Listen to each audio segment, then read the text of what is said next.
तुम्हाला खरं नाही वाटणार, त्या दिवशी शिर्डीला 8 दिवस प्रोग्राम होता ना, हां. त्याच्यात 15% डॉक्टर लोक होते भेटायला. ओके. का तुम्हाला कुठलाही आजार झाला का तुम्ही हे चटणी वापरू शकता, ओके. कारण हे तुमचं इम्युनिटी बुस्टर करतं. हां. आणि कढीपत्ता आहे ना, ते कढीपत्ता तुमचा ब्लड प्रेशरला कंट्रोल करतो. अध्यात्म म्हणजे तुमच्या आत्माचं अध्ययन. तुम्ही स्वतःचं अध्ययन करा, या सृष्टीचं अध्ययन करा.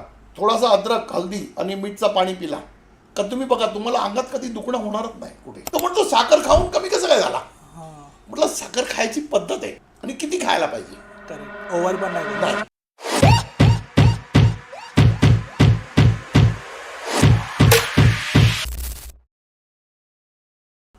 आता कोणाला युरिक ऍसिड होतो, पाय सुचतात, डॉक्टरकडे जातो, गोळ्या खात राहतो. एक युरिक ऍसिडचा केस आला, मी बाबाला म्हटलं बाबा काय करायचं. म्हटलं काय ना, त्याच्या खिशात सुपारी ठेव. ओके. एक सुपारी खिशात ठेवली, 2 दिवसानंतर आला, बोलतो आयला पाय सुचत ना माझं. अच्छा, सुपारी खिशात ठेवल्यावर. खिशात जे आपण पूजात ठेवतो ना, ती सुपारी खिशात ठेवली. ओके. ह्याचं कारण आहे ना, का आपली जी तब्येत आहे ना, आपल्या बाजूला एक ओरा आहे. ते पहिला ओरा डिस्टर्ब होतो, नंतर आपण डिस्टर्ब होतो. करेक्ट. ते सुपारी ठेवल्यामुळे ते ओरा डिस्टर्ब कमी झाला, स्ट्रॉंग झाला. मग त्याचे युरिक ऍसिड बनायचं बंद झालं. ओके. असे केस आहेत. हे जे बुक आहे ना बाबांची, हां. हे आज तुम्हाला खरं नाही वाटणार, त्या दिवशी शिर्डीला 8 दिवस प्रोग्राम होता ना, हां. त्याच्यात 15% डॉक्टर लोक होते भेटायला. ओके. काय कसं होतं ठीक, हे ठीक कसं होतं बघा. हे कसं आहे, देवाची गोष्ट म्हणणं बरोबर आहे ना, ग्रंथ घेऊन ती वेगळी गोष्ट आहे. करेक्ट. ऐकलेलं म्हणणं ते पण वेगळी गोष्ट आहे. पण स्वतः अनुभवलेला म्हणणं त्याच्यात काहीतरी तथ्य भेटेल. आणि या सगळ्या गोष्टींमध्ये एक्सपिरियन्स पण आलाय आपल्याला. एक्सपिरियन्स म्हणजे आज बघा ना तुम्ही, 90 ते आता किती वर्ष झाले, 35 वर्ष झाले. हो हो. करेक्ट. 35 वर्ष याच्यात वावरतो मी. लोकांना यूट्यूबवर बाबांची सगळे माझे हे सांगतो ना, जे आपल्याबरोबर सत्य घटना घडलेली आहे ती सांगतो ना. बाबा मला म्हणतात ते तर तू सांगत राहा, म्हणजे अजून त्याचा फायदा काय लोकांना.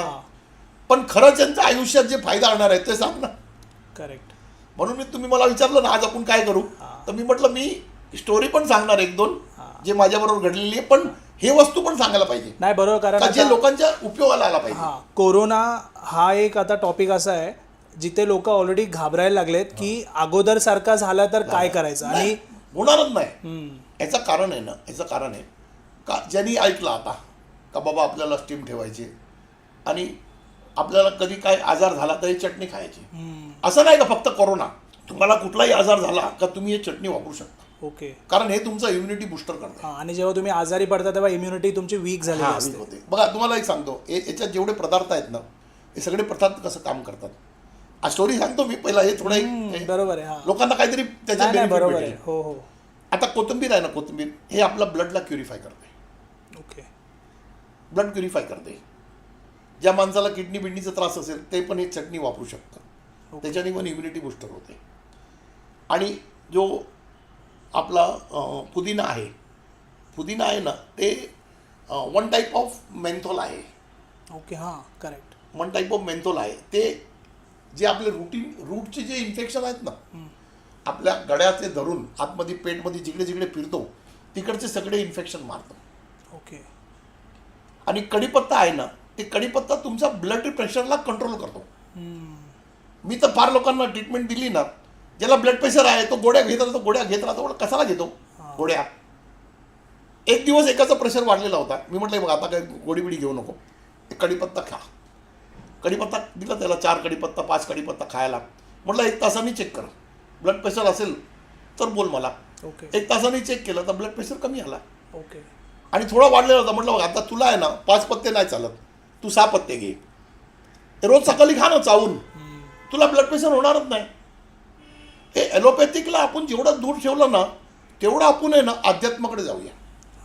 अध्यात्माचा मेन अर्थ काय, अध्यात्माचा अर्थ देवाला समजायचं नाही का हे देव काय केलं आणि त्या देवाने काय केलं आणि त्याने काय केलं, रामाने काय केलं आणि कृष्णाने काय केलं, ते नाही अध्यात्म.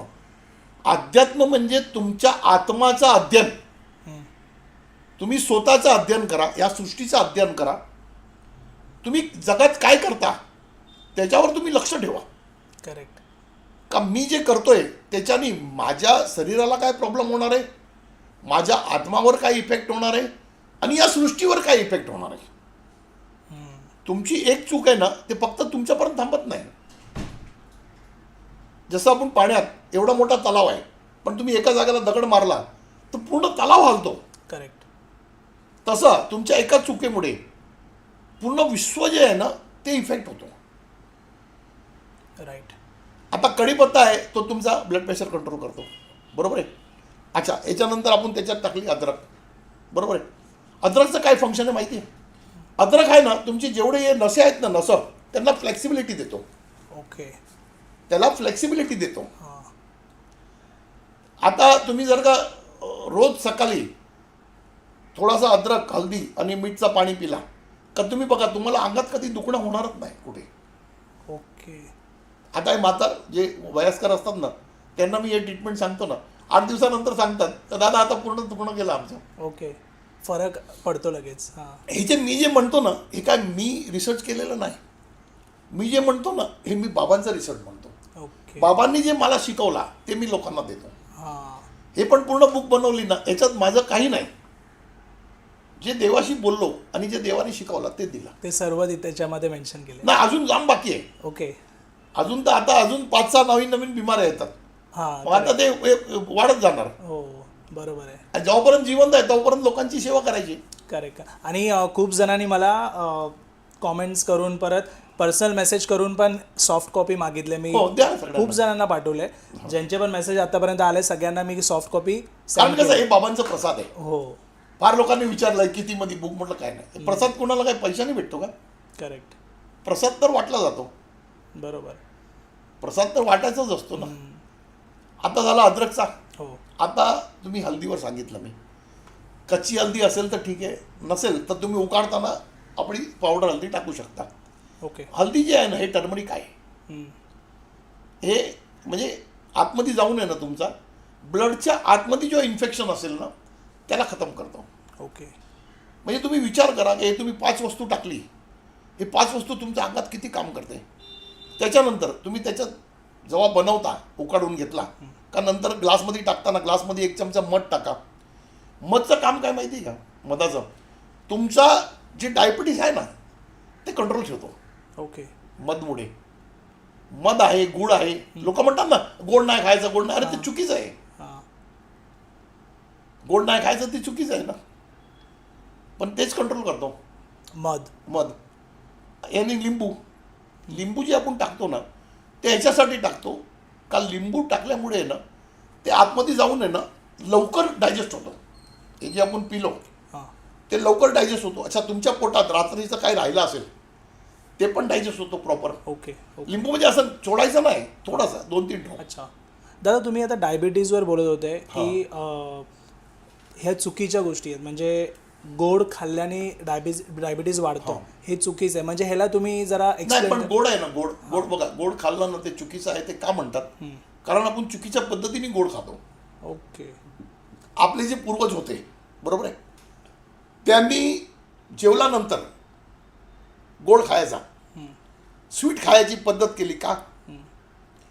कारण सगळ्यात डायजेस्ट करायला हेवी ते स्वीट आहे. ओके. जर का तुम्ही ते व्यवस्थित चावून खाल्ला तर जे तुमची लाळ सुटते ना ते तुमच्या पूर्ण जेवणाला फटकन हजम करेल. ओके. आता आमच्याकडे एक नवलागोळे म्हणून डोंबिवलीचे येत होते, म्हणजे माझ्याबरोबर काम करत होते. एक दिवस त्यांना डायबिटीस वाढली, 300 पर्यंत गेली. आला, मला म्हणतो दादा मी घरी चाललोय, माझी डायबिटीस वाढली असं तसं. म्हटलं बस 2 मिनटं, तुझी डायबिटीस कमी करू आपण.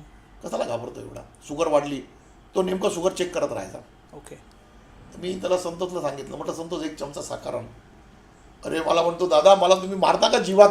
साखर? मी म्हटलं हे बघ, साखर देतो तुला, पण जसं मी म्हणेल तसं खायचं, हां. तर तुझी डायबिटीस संपणार. ओके. तो बोला नक्की ना दादा? म्हटलं नक्की, माझ्यावर भरोसा ठेव, नाही तर मी इकडे तुला ॲडमिट करेल हॉस्पिटलला, तू फिकर करू नको. म्हटलं ठीक आहे. पहिला तर माणसाचा मनाचा भीती काढली पाहिजे. भीतीमुळे अर्धा मरतो. करेक्ट. मग त्याला 1 चमचा साखर देताना मी सांगितलं साखरला तोंडात फिरव, एवढा फिरव का ते पाणी झालं पाहिजे. ओके. एकदम फिरव. त्याला 2-5 मिनटं लागले फिरवायला, पण ते सगळं पाणी झाला. पण त्या पाणीमध्ये लाड मिळली करेक्ट. आणि त्यांनी ते गिळला. बरोबर आहे. गिळल्यानंतर मी म्हटलं आता अर्धा तास शांतीने बस, नंतर चेक कर डायबिटीस. नंतर चेक केला 130 140. ओके. तो म्हणतो साखर खाऊन कमी कसं काय झाला. हां. म्हटलं साखर खायची पद्धत आहे आणि किती खायला पाहिजे. करेक्ट. ओव्हर पण नाही करायचं. नाही. आता तुम्ही जेवल्यानंतर आहे ना गोड किती खायला पाहिजे, तर तुम्ही 1 वाटी खा. पण ते गोड खाताना हे एक लक्षात ठेवा का त्याच्यात मॅक्झिमम लाड मिळली पाहिजे. ओके.